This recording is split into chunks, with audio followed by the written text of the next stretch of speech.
समस्त को स्वागत। आज आम आउ तीनोटी अलंकार संपर्क में आलोचना करिबा। ताउछि अर्थांतर न्यास अलंकार, दीपक अलंकार और अपनुति अलंकार संपर्क में। तेबे प्रथमे आम आलोचना करिबा अर्थांतर न्यास अलंकार काहाकू कुहाजे ना सामान्य उक्ति द्वारा विशेष वा विशेष द्वारा सामान्य उक्ति समर्थित हेले अर्थांतर न्यास अलंकार हुए। एथिरे मुख्य अर्थर समर्थन निमंते अन्य एक उक्तिर आवश्यकता पड़ी थाए। तेबे उदाहरणटी को देखिबा जहाद्वारा आम स्पष्ट हो पारिबा जे यह किभଳି भाबरे अर्थांतर न्यास अलंकार होईछि। उदाहरणटी को देखिबा कलंकहि थाई कला कर कोले करई नेत्र रंजन स्वभाव सुंदर अंग को जगते न हुए किस मंडन। एटा प्रणय बल्लरी काव्यर गोटे पंक्ति। एठारे कलाकर हेउछंती चंद्र अर्थात कलंक थाई मध्य चंद्र सुंदर दिसे। अनुरूप भावे जी सुंदर अंग विशिष्ट से जहा पिंधिले भी सुंदर देखा जाए।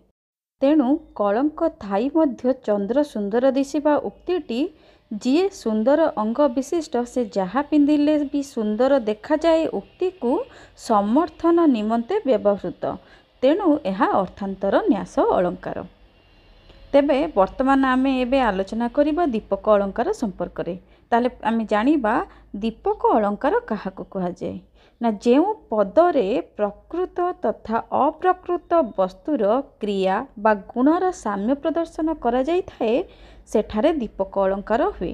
अर्थात प्रकृत वस्तुर धर्म अप्रकृत वस्तु को सूचित कले दीपक अलंकार हुए।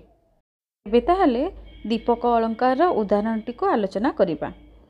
एठी उदाहरणटी को देखिबा मात्र निम्न मुख पय पुणी दृढ़ प्रतिज्ञ मन जेते बारिले हे मानंती नाही से लोके बारण। एठारे काव्य नायक जयंतक मन दृढ़ प्रतिज्ञाबद्ध। कहीं जयंत को आम नहींचे उषा काव्यरू। उषा काव्यर काव्य नायक होउचंती जयंत। तेणु तांको मन दृढ़ प्रतिज्ञाबद्ध। यह प्रकृत धर्म मात्र निम्नमुख जल अप्रकृत एवं बारण न मानिबा धर्म सह उभयंक संबंध रही। एठारे प्रकृत सहित अप्रकृत क्रियार साम्य प्रदर्शित होइथिबा हेतु यह दीपक अलंकार। अर्थात निम्नमुख पय बा जल जेपरि बारण माने नाही अनुरूप भावे जयंतक दृढ़ प्रतिज्ञाबद्ध मन बारण माने नाही। एठारे प्रकृत सहित अप्रकृतर साम्य प्रदर्शित होइथिबा हेतु दीपक अलंकार होइछि।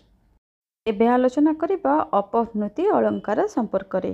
तेबे देखिबा अपनुति अलंकार काहाकू कुहाजाए ना जेउठारे प्रकृत को प्रतिहत करी अप्रकृत को स्थापन करा जाए सेठारे अपनुति अलंकार हुए।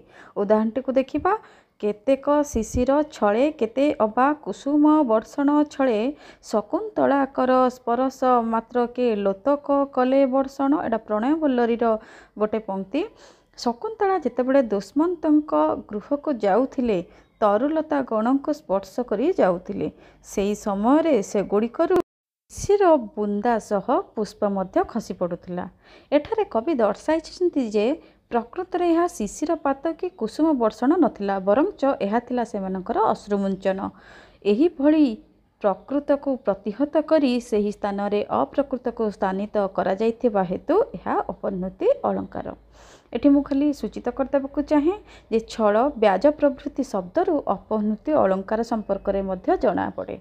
तेबे आज आमे आलोचना कले अर्थांतर न्यास दीपक और अपनुति अलंकार संपर्क रे।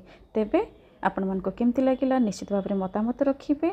आज पई एतिकी रहुछि। धन्यवाद।